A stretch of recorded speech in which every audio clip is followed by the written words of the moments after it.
Қайырлы күн YouTube оқырмандары, жүрек жарасы арнасына қош келдіңіздер. Ақтөбе облысы, шағын ауыл, қазан айының соңы, кешкі сағат 8-де күн батқан. Бірақ әлі қараңғы түспеген, ауладағы ит үріп, кейін тыныш қалды. Әзімхан тракторын жөндеп жүріп, телефонға қарады да әйеліне хабарлады. Айгүл, мен бүгін Қараталдағы тойға барамын. Жол алыс, таң атқанша қайтпаймын. Сен бармай-ақ қой, баламен әбіржіп кетесің. Айгүл ас үйде тұрып, телефонды құлағына қыстырып, жарайды деді де үнсіз қалды. Ішінен бір нәрсе сыздап кетті.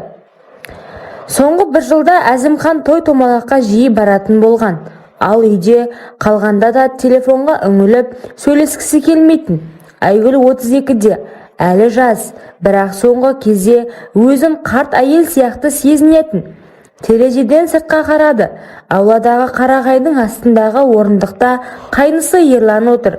27 жаста, әлі үйленбеген. Әзімханның інісі. Университет бітіріп, дипломмен ауылға қайтып келгелі, трактор айдап, мал қарап жүр. Көзі ашық, сөзі аз, бірақ қарағанда жүректің түбін көргендей болады. Айгүл терезені ашып дауыстады. Ерлан, кірші, шай қайнады. Ерлан басын көтеріп, жеңгесіне қарады. Көзі бір сәтке тоқтады. Содан кейін тұрып, баяу үйге беттеді. Ас үйде екеуі ғана. Стол үстінде қымыз, бауырсақ, ет бар. Айгүл шай құйып жатыр. Ерлан қасықпен қымызды араластырып отыр. Ағам тойға кетті ме деп сұрады Ерлан. Дауысы баяу. Иә, Қараталға. Жол алыс екен. Айгүлдің қолы сәл дірілдеп шай төгіліп кетті.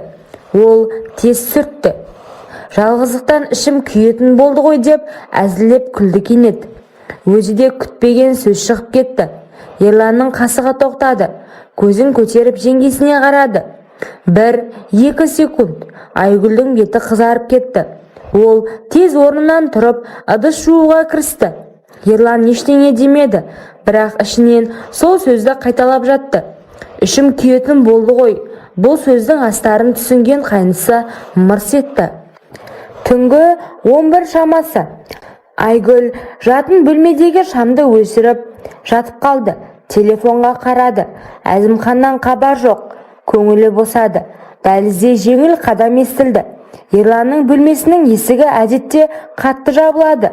Бұл жолы ашық. Іштен жарық шығып тұр. Айгүл құлағын тікті. Ештеңе естілмейді, бірақ жүрегі соғып кетті. Не істеп тұрмын мен деп ойлады, бірақ аяғы өзі жүріп кетті. Дәлізге шықты. Есікке жақындап ішке қарады.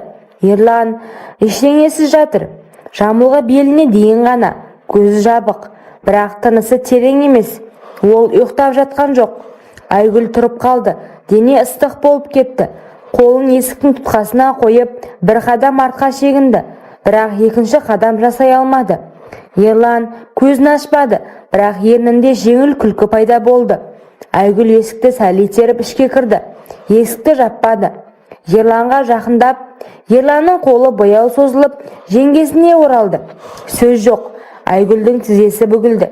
Ол отыра құлады. Ерлан саусақтарымен Айгүлдің мойнынан бастады. Баяу, асықпай. Саусақтары теріге тиген сайын Айгүлдің тынысы үзіліп түсті. Ол көзін жұмды. Тоқтау керек деп ойлады. Бірақ денесі басқаша айтты. Ерлан жеңгесінің мойнына қойды. Ыстық тыныс. Ерлан, бұл дұрыс емес деп сыбырлады ол. Дауысы дірілдеп тұр. Ерлан жауап орнына оның құлағына үрледі. Тоқтағың келе ме деді. Айгүл үндемеді. Оның орнына өз қолымен өзін шешіп тастады. Ерланның көзі қараңғыда жылтырап тұр. Бір-біріне қарады. Енді артқа қайту жоқ екенін түсінді.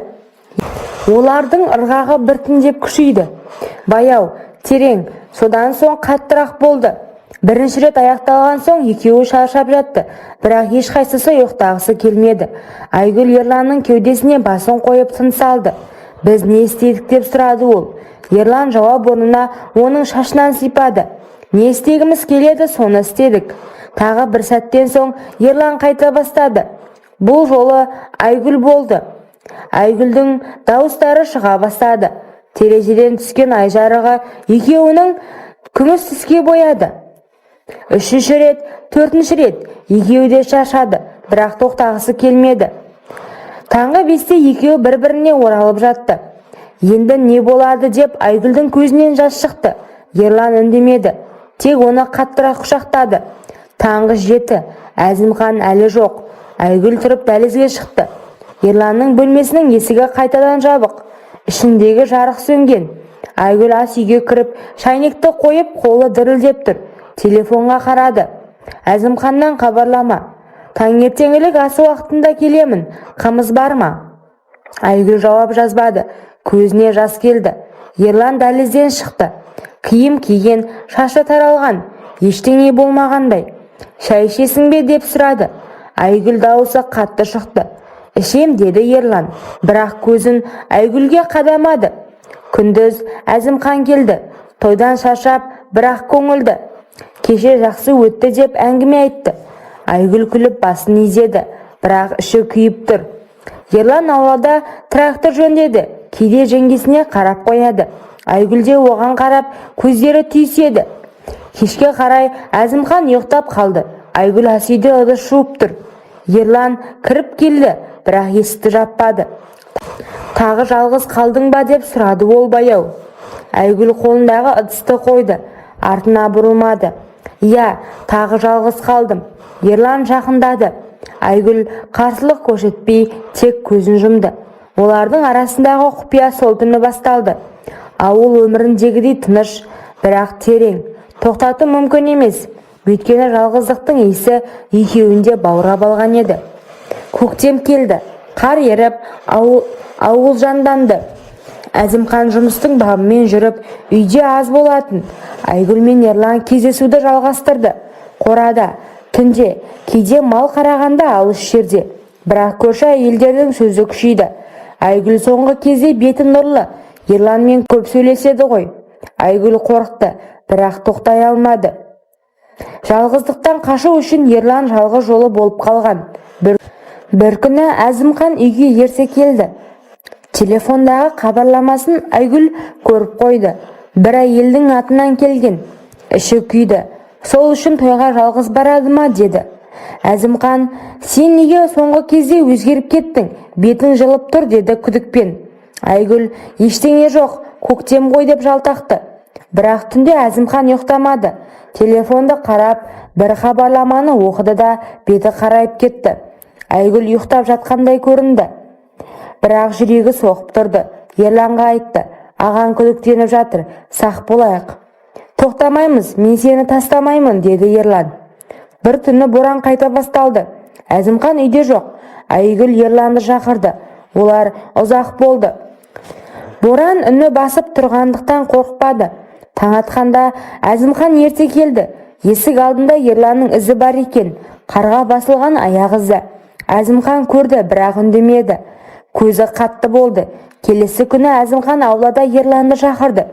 Келші сөйлесейік деді. Ерлан барды.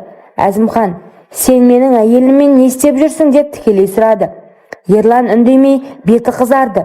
Әзімхан, мен бәрін білемін. Телефондағы хабарламалар, сендердің кездесулерің, ауыл сөзі. Ерлан, аға кешірші, мен саған опасыздық жасадым, кінәлімін. Әзімхан ұрды. Бір мәрте, екінші рет. Ерлан құлады, қан шықты. Үйге кіргенде Айгүл бәрін сезіп тұрды. Көзінде жас. Әзімхан, сен жаман әйелсің, қайныңмен бірге. Айгүл жылады. Мен жалғыз қалдым. Сен маған ешқашан әйел ретінде қарамайтынсың. Қайда жүрсең де жалғыз жүресің. Ал бірге болғанда мүлдем жақындық жоқ. Ал мен қалаймын қатты. Себебі мен әйелмін. Әлде басқа біреуің бар ма? Неге маған жақындамайсың? Әзімхан, өтірік көлгірсіме. Бұл ұят нәрсе. Ауыл естиді, біледі. Кешке туыстар жиналады. Ру басшылары, ақсақалдар келді. Әзімхан бәрін айтты. Ақсақал, бұл ауыр күнә. 7 жарғыда зинақорлыққа өлім жазасы бар еді. Қазір заң бар, бірақ ұят бар. Ерланды қорлады. Айгүлді қара шаңырақтан шығар деді кейбірі. Әзімхан ажырасамын. Айгүл балалармен бірге көрші ауылға ата-анасына кетті. Ұяттан бас көтере алмады. Әзімханның әйелі қайнысымен деген ауылда сөз болды. Ерлан ауылдан кетті, қалаға жұмыс іздеп. Малдың бір бөлігін өндіріп алды Әзімхан. Әзімхан жалғыз қалды. Телефондағы басқа біреуі де жоғалды.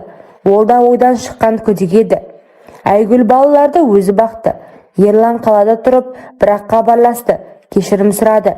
Айгүл, бұл үлкен күнә болды. Мен жалғыздықтан шаршаған едім. Ерлан, мен сені әлі де жақсы көремін деді. Бірақ қайта бірігу мүмкін емес. Ауыл ұмытпайды. Әзімхан әйелдерден көңілі қалып, сол күйі үйленбеді. Ауылда мұндай оқиғалар ұмытылмайды, бірақ сөйлемейді. Құпия ашылған соң өмір өзгереді. Отбасы бөлінеді, адамдар көшеді, ұят қалады, бірақ өмір жалғасады. Мал қаралады, балалар өседі, тойлар өтеді. Айгүл кейде түнде ойлайды. Егер Әзімхан мені кешіргенде, мен опасыздық жасамағанда бәрі басқаша болар еді. Жалған нәпсіге еріп, отбасымнан бір жолы айырылдым. Мағанда обал жоқ. Бірақ өткен. Ауыл өмірінде құпиялардың соңы ауыр болады. Кейде мәңгілікке дейін сақталады, кейде ашылып бәрін бұзады.